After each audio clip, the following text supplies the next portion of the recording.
Baiat Aqobah pertama.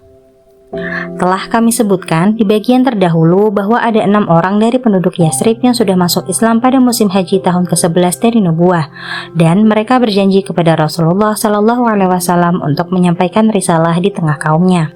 Hasilnya ada 12 orang yang datang ke Mekah pada musim haji berikutnya. 5 orang di antara mereka adalah 6 orang yang sudah berhubungan dengan Rasulullah SAW sebelumnya. Orang ke-6 yang tidak ikut bergabung kali ini adalah Jabir bin Abdullah bin Ri'ab. Adapun 7 orang sisanya adalah 1. Mu'adz bin Al-Haris bin Afra' dari Bani An-Najjar dari Khazraj. 2. Zakwan bin Abdul Qais dari Bani Zuraik dari Khazraj. 3. Ubadah bin As-Samit dari Bani Ghanam dari Khazraj. 4. Yazin bin Sa'labah dari sekutu Bani Ghanam dari Khazraj. 5. Al-Abbas bin Ubadah bin Nadlah dari Bani Salim dari Khazraj. 6. Abul Haritham bin At-Taihan dari Bani Salim dari Khazraj. 7. Waim bin Sa'idah dari Bani Amr bin Auf dari Aus.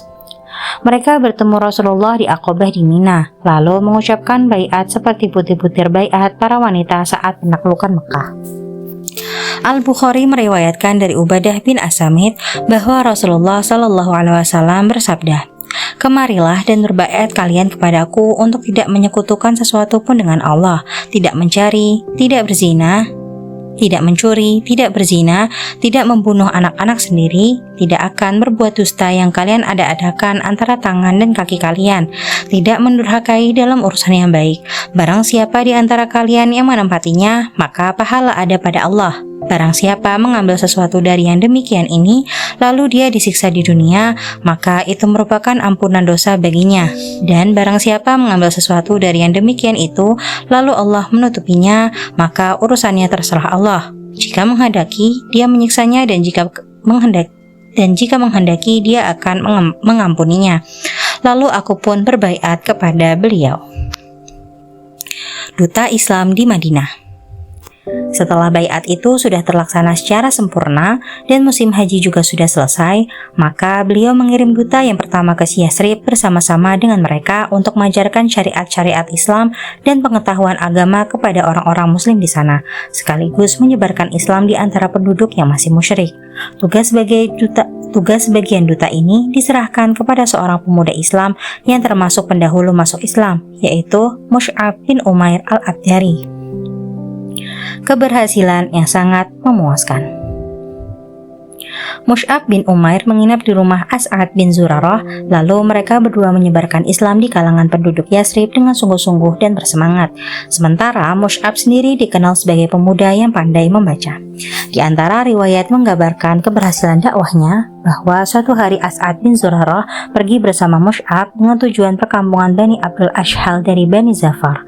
Mereka berdua memasuki sebuah kebun milik Bani Zafar, lalu duduk di dekat sebuah sumur yang disebut Sumur Marak. Beberapa orang yang sudah masuk Islam berkumpul di sekeliling keduanya. Sementara saat itu Sa'ad bin Mu'adz dan Usaid bin Hudair yang menjadi pemimpin kaumnya di Bani Al-Ashhal masih musyrik. Tatkala keduanya mendengar kedatangan As'ad bin Zurarah dan Mus'ab, Sa'ad berkata kepada Usaid, "Pergilah dan temuilah dua orang yang datang untuk membodohkan orang-orang yang lemah di antara kita. Hardiklah dan halangilah mereka berdua agar tidak mendatangi perkampungan kita, karena As'ad bin Zurarah masih terhitung anak bibiku. Andai kata tidak ada hubungan kekerabatan ini, tentu aku sendiri yang akan menghadapinya." Lalu Usaid mengambil tombaknya dan beranjak untuk menemui keduanya. Tatkala As'ad mendengar kedatangan Usaid, dia memberitahu Mus'ab, "Dia adalah pemimpin kaumnya yang sengaja hendak menemuimu. Percayakan urusan dirinya kepada Allah." Mus'ab berkata, "Jika dia mau duduk, maka aku akan berbicara dengannya." Setelah tiba di depan keduanya dan berdiri dengan wajah muram, Usaid bertanya, "Apa yang kalian bawa kepada kami? Apakah kalian berdua hendak membodoh-bodohkan orang yang lemah di antara kami? Jauhilah kami jika kalian ada keperluan untuk diri kalian."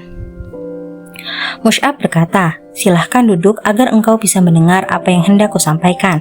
Jika engkau suka terhadap sebagiannya, maka engkau bisa menerimanya, dan jika engkau tidak menyukainya, maka engkau tidak perlu menerima apa yang tidak engkau sukai."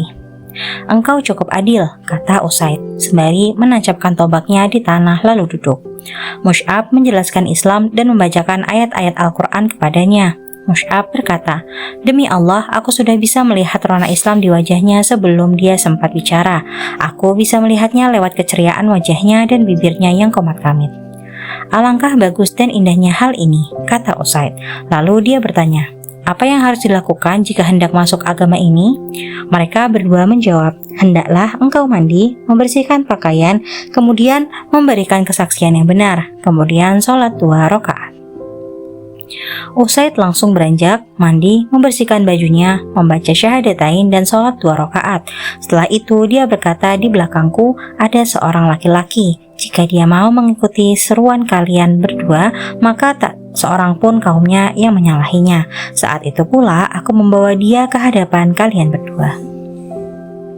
Orang yang dimaksud adalah Sa'ad bin Mu'adz. Usaid mengambil tombaknya lalu pergi menemui Sa'ad yang duduk-duduk bersama kaumnya di balai pertemuan. "Aku bersumpah demi Allah bahwa Usaid mendatangi kalian saat ini dengan rona wajah yang berbeda dengan saat dia meninggalkan kalian," kata Sa'ad kepada kaumnya. Tatkala Usaid sudah berada di balai pertemuan, Sa'ad bertanya, "Apa yang telah engkau lakukan?" Usaid menjawab, "Tadi aku berbicara dengan 2 orang. Demi Allah, aku tidak melihat 2 orang itu mempunyai kekuatan. Aku sudah melarangnya, namun keduanya justru berkata, 'Kami akan melakukan apa yang engkau sukai.' Aku pernah menuturkan kepadamu bahwa suatu kali Bani Harithah berbondong-bondong menemui As'ad bin Zurarah untuk menghabisinya, karena mereka tahu bahwa dia adalah anak bibimu. Dengan tindakan itu, mereka hendak melanggar perjanjian denganmu." Karena diingatkan dengan peristiwa tersebut, Sa'ad bangkit dengan marah, mengambil tombaknya, lalu menghampiri As'ad bin Zurarah dan Mus'ab. Tapi tatkala Sa'ad melihat keduanya yang duduk tenang-tenang saja, barulah dia menyadari bahwa Usaid bermaksud mengakalinya agar dia bisa mendengar apa yang disampaikan mereka berdua. Dengan wajah cemberut, Sa'ad berdiri di hadapan mereka berdua, lalu dia berkata kepada As'ad bin Zurarah, "Demi Allah, wahai Abu Umamah, kalau bukan karena ada hubungan kekerabatan di antara kita, aku tidak menginginkan hal ini terjadi. Engkau datang ke perkampungan kami dengan membawa sesuatu yang tidak kami sukai." Sebelum Sa'ad muncul, As'ad sudah memberitahu Mus'ab, "Demi Allah, seorang pemimpin yang di belakangnya ada kaumnya telah mendatangimu. Jika dia mengikuti seruanmu, maka tak seorang pun di antara mereka yang akan menjauh darimu." Mus'ab berkata kepada Sa'ad bin Mu'adz, "Bagaimana jika engkau duduk dan mendengarkan apa yang aku sampaikan?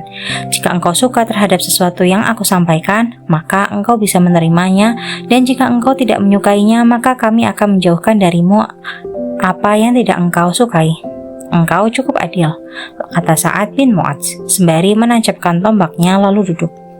Lalu Mus'ab menawarkan Islam dan juga membaca ayat-ayat Al-Quran kepadanya. Dia berkata, "Demi Allah, aku sudah bisa melihat rona Islam di wajahnya sebelum dia sempat bicara. Aku bisa melihatnya lewat keceriaan wajahnya dan bibirnya yang komat-kamit."